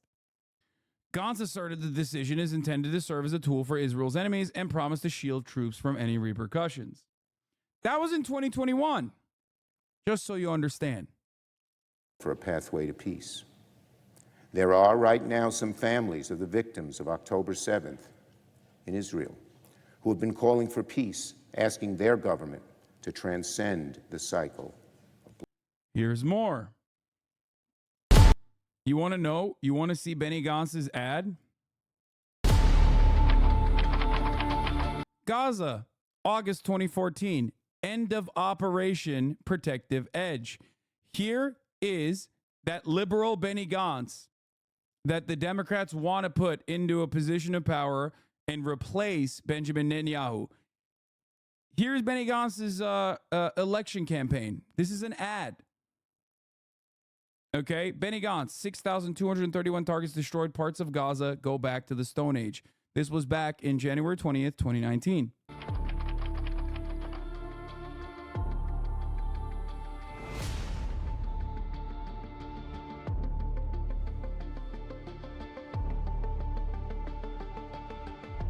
This is his ad that he ran when he was the chief of staff for the IDF in the 2014 Gaza war when he participated in the lawn mowing campaign. And this is the mowing the lawn campaign that he is literally flexing to show his genocidal bona fides. Okay? It's just like, this is the peace guy.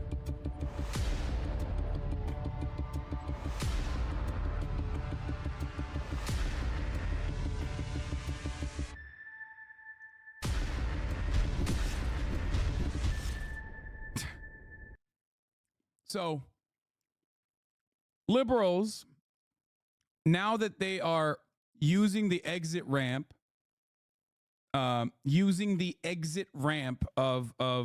liberal Zionism, will present Benny Gantz as like a good dude, as a dove almost, you know, as a person who will bring about lasting peace. I'm telling you right now, this is what's going to happen. Just like I told you, that they will inevitably revert back to liberal Zionism and oust Netanyahu and try to shift all of the blame and responsibility of post-October 7 on a singular individual without any recognition from the entirety of the Israeli Knesset, pretty much, being in support of these actions. Okay? When that happens, remember, Benny Gantz also is a war criminal. Benny Gantz ran against Benjamin Netanyahu, talking about his direct war crimes that he engaged in. Okay? The 2014 attack on Gaza, which Gantz commanded, killed 2,251 Palestinians, including 1,462 civilians, among them 551 children, according to an independent investigation commissioned by the UN Human Rights Council. More than 11,000 Palestinians, including 3,540 women and 3,436 children, were injured, with almost 10% suffering permanent disabilities. Thus, according to the independent report, fewer than 800, or about a third of those killed, were combatants far fewer than the 1,364 terrorists about whose killings Gantz is bragging about in his election ad. Okay? And no, those are not Hamas numbers. Those are the Independent UN Commission numbers. Okay? This is 2014. It's important to recognize that that was completely unacceptable back then. However, the casualty percentages have gotten utterly and entirely out of control. Because this time, it's even worse. Okay? In comparison to 2014 looks like the casualty percentages of enemy combatants versus civilians looks like October 7, okay? Back then. An act of horrifying terror and atrocity. If you ask everyone from Israel's greatest defenders all the way to even people who criticize Israel, things have not changed at all. And if they have changed in a worse direction. Okay? Anyway, this week, Washington's top Israel lobby is rallying its supporters to go to Capitol Hill and falsely claim to lawmakers that people aren't starving in Gaza and Israel isn't blocking aid shipment. Story by The Rolling Stone. For those who laugh at The Rolling Stone, Nikki Ramirez is great, and so is Andrew Perez. Rolling Stone has literally some of the best journalists. Okay? This is not a joke at all. They are a reputable outlet, and they do a shit ton of really good investigative reporting. Yes. These are also friends of the show, for the record. These journalists are. So, yeah, Hasanabi heads. The people whose tweets I read. When people go, Hassan, all you do is read Twitter threads. It's like these are the types of people whose tweets I'm reading and then subsequently having on the show. Yeah, great. Now that Taibbi isn't there. Okay, first of all, when Taibbi was there, he was doing phenomenal work. Make no mistake. But yeah. Why aren't you Wikipedia reading streams? That's research. Yeah. Taibbi is doing amazing stuff for Falun Gong now. Hop off his dick. Oh my God. I don't even want to talk about it. Old heads of the show know how much respect I used to have for Matt Taibbi and how he was one of my favorite journalists. I don't talk about that for obvious reasons any longer. I have some of his books back there, they used to be before my mom moved them to the library. But I used to be a huge Taibbi head. Taibbi and my other favorite writer, commentator, Alex Perrine, used to have a show together called The Tarfu Report, and I would listen to it all the fucking time. Major fan of The Tarfu Report. Still am a fan of Perrine, obviously. Had him on the stream before. He's great. He's still wonderful. And it is so sad to see. What? Oh my God, he is doing Epoch Times shit. Oh my God. You can dial someone else down to...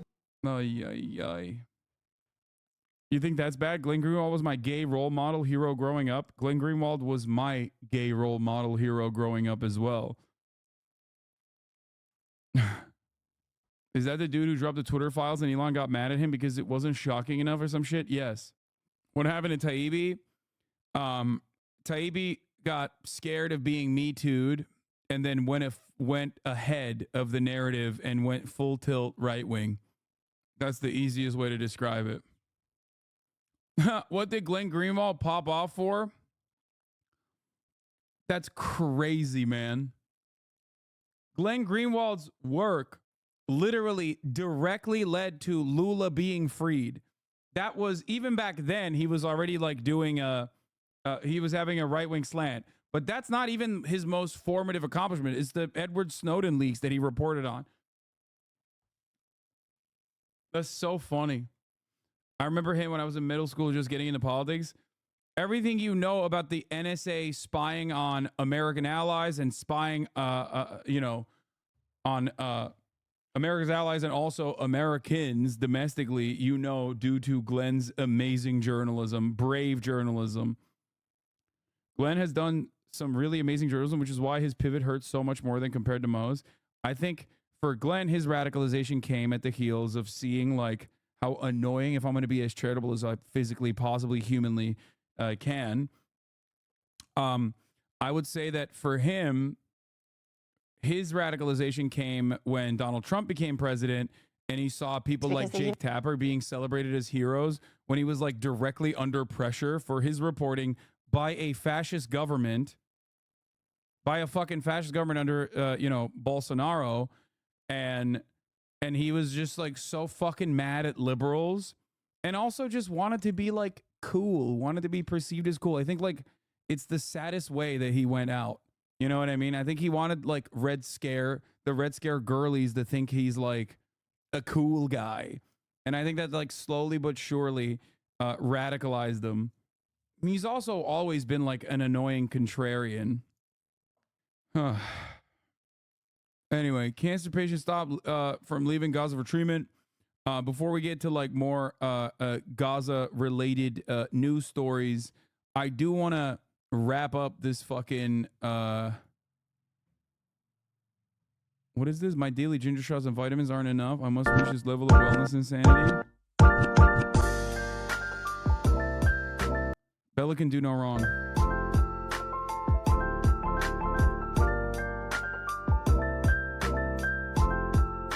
Thoughts on Michael Hastings? Sad fact, Michael Hastings is a coworker of mine. Well, obviously former coworker of mine. Yeah, do I think his death was an assassination? I don't know. I mean, I know that's like a famous thing to like, that's a very popular theory. I don't know. Michael Hastings, I drive by literally the fucking tree that took him and his car out, and it freaks me out. Like I drive by it all the time. It's fucking crazy. Did you see the family friend of the Boeing whistleblower speak on local news? I did not. I know that he did not commit suicide. There's no way. First tonight, our investigative reporter Ann Emerson has new information in the death of Boeing whistleblower John Barnett. A close family friend of Barnett says he predicted he might wind up dead, that a story could surface that he killed himself. But he told her, don't believe it. Ann? Tessa, Barnett's family friend Jennifer said they had talked about this exact scenario playing out, but his words seemed like a premonition. He told her, don't ever believe it. I knew John because his mom and my mom are best friends. And so over the years, get-togethers, birthdays, celebrations, and, whatnot, we've all got together and talked, and, that's how we really know each other. And when Jennifer needed help one day, Barnett came by to see her. They talked about his upcoming depositions in Charleston. Jennifer knew he filed an extremely damaging complaint against Boeing. He says the aerospace giant retaliated against him when he blew the whistle on unsafe practices. For more than 30 years, Barnett was a quality manager. He'd recently retired and moved back to look after his mom in Louisiana. He wasn't concerned about safety because I asked him, I said, aren't you scared? And he said, and his voice and the way he would talk, no, I ain't scared. He said, but if anything happens to me, it's not suicide. I know that he did not commit suicide. There's no way. He loved life too much. He loved his family too much. He loved his brothers too much to put them through what they're going through right now. And he basically told you not to believe it. Yeah, basically, yeah. Wait, what do you mean? I'm confused why they assassinated the guy. Hasn't it now caused a Streisand effect? Didn't know about the leak before he died? Okay. Two things. One, when the Boeing whistleblower used to work at Boeing for 32 years before leaving and launching a 7-year-long campaign of whistleblowing. Before he did this, he did it. He was a quality control guy there for 30 years. However, I do not believe that he may or may not have been allegedly, hypothetically assassinated because he was about to blow the whistle further on the new products that the DOJ is currently launching an investigation into. The DOJ investigation is looking into the newer fleets, the ones that have like the doors busting out of them and stuff. Those fleets are long after his time had ended at Boeing. I do not believe that he has additional information on the 737 MAX. I think this is more so a message for others that may perhaps work in quality assurance and quality control that may get different ideas about speaking out of turn. A lot of people think like, oh, they directly killed him because he had the secrets. It's like, no, I don't think he had like extra secrets. I think he was very open about what he worked on, company culture, and how that led to the demise of Boeing that you are watching unfold right now. And I think that obviously he had a deposition as well. But this is more about, in my opinion, if he was actually assassinated and he didn't kill himself, right? Very likely that is the case. It was not about new information that he was going to reveal about the MAX, the 737 MAXes, which is currently being investigated by the Department of Justice, but instead, it was more so to be like, don't fucking talk to everyone that currently works at Boeing. For the record, even if he did actually legitimately kill himself, that responsibility is directly in the hands of Boeing for making his life a living hell. So, you know, there is no way out of this conversation. Now, before you go, oh, well, Barbara Streisand, like, you know, he's, this reveals the ongoing other leaks that Boeing was dealing with. That's a cost-benefit analysis that I'm sure Boeing made if they were responsible for his demise, which I think they probably were. Since he's already a whistleblower, it's possible others thought of going to him to expose new stuff. Maybe. So that's something to think about. Man, if I was this guy's family, I'd be going absolutely postal on a biblical scale at Boeing, man. This shit makes my blood boil so fucking hard. Yeah. Okay, I think everyone should stop making jokes about jokes that you're making. We're going to start banning mods, start timing out people that make, you know, jokes about certain things in the chat. Come on. This is like a very serious situation. Not true. He's got too much to do, likes breathing. And he did. He had a lot of plans and things that he wanted to do. What do you think happened? I think somebody got in there and made, you know, money can buy anything nowadays, it seems like. I think, You seem eager to believe in assassination, in my honest opinion. Corporate assassins make for great fiction, but in reality, only state actors can pull off assassinations. First of all, wrong. Secondly, Boeing is a defense contractor. The fuck do you mean state actors can only pull off assassinations? Boeing basically is a state actor. Every fucking American mega corporation, that especially on the defense side, is basically just outsourced state actors. And yes, you are wrong. Coca-Cola has killed union leaders in Colombia. Shell literally has utilized warlords, like competing warlords in Nigeria.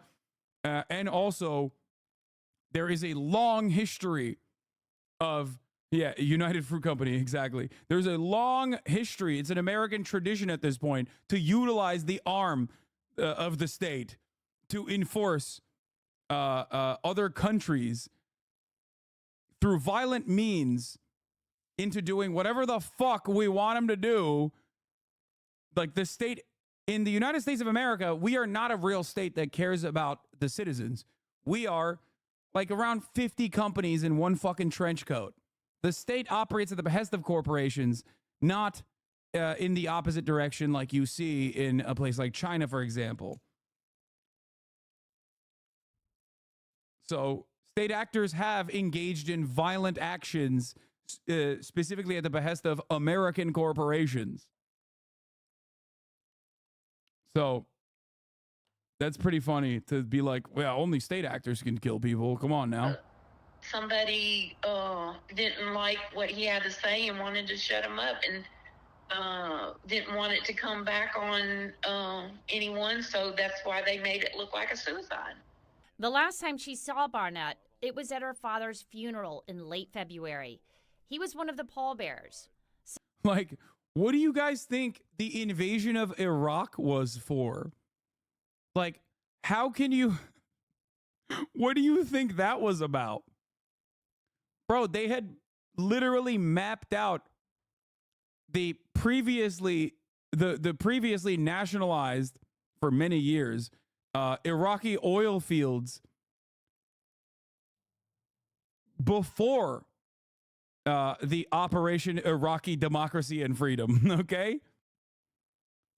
Yeah, it was for friendship. It was for managed democracy. Yeah, so weird that, like, isn't that a myth? No, it is not a myth. What the fuck? What is going on? It's reductive in some ways, but it is not a myth at all. What the fuck? Famously, the only ministry that was not fucking blown into bits and rubble was the Ministry of Energy in Iraq in Operation Shock and Awe. The only ministry that was kept around, I meant the map specifically. I know they were behind it. No, the maps aren't a myth. Wait, what? You do realize that, like, there are, like, open, this is not like a secret at all, that they literally, like, the very same people that were responsible for the invasion of Iraq had a decade prior openly petitioned Congress to invade Iraq. Cheney was the chairman and CEO of Halliburton Company from 1995 to 2000 and has received stock options from Halliburton. In the run-up to the Iraq War, Halliburton was awarded a $7 billion contract for which only Halliburton was allowed to bid. The only myth is the top of the hour ad break, and you can only think of that as a myth if you are already subscribed and no longer see the top of the hour ad break. Okay? That's the only myth there is. But it is a very stark reality for those who are not subscribed, because for them, they see a 3-minute ad break. And that sucks. So subscribe for $5 or for free with a Twitch Prime, or by getting gifted a sub. Here's the 3-minute ad break now. Thank you, V-Pricks, for the 5. Thank you, 34MKD50 with the 50 big ones, and Lazy K for the 5 community gifted subs. Mike Malek, a.k.a.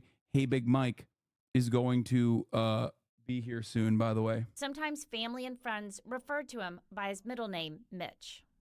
I think everybody is in disbelief and can't believe it. And I told everybody that I don't care what they say, I know that Mitch didn't do that. And just because John Mitch Barnett is dead doesn't mean this case won't move forward. I think 6.69 out of 10. That's a low ass rank. Damn, this guy's good.